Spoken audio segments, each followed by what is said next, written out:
Some examples when you solve trig equations will require you to use trig identities. And so the reason that you do it is you're trying to make it a product equals 0.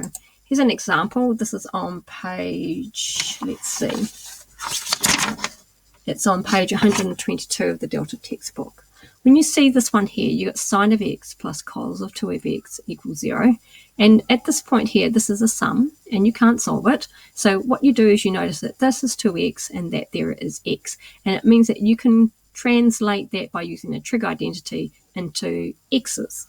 Okay, so what I've done here is I've put up the cos, the double angle formula for the cos, and what we want to do, because if we look at that, we want sines. So we're going to use the bottom formula. So instead of writing cos of 2x, I'm going to write this formula here using x. Right, if we do that, we can rearrange it and get rid of the bracket, and it comes out to be this.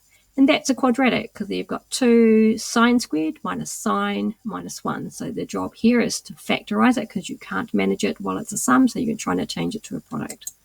Changing it to a product, in other words, you're factorizing, come out with that, and then you need to solve each part equals 0. Okay, so we've got the first bracket equals 0, or the second part equals 0. Right, and what we have is that one equals 0, or that one equals 0, and you just need to solve each one separately, and then you combine your answers.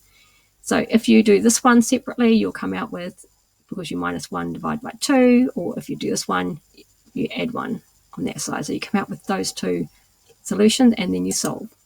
For this one here, you get 2 solutions.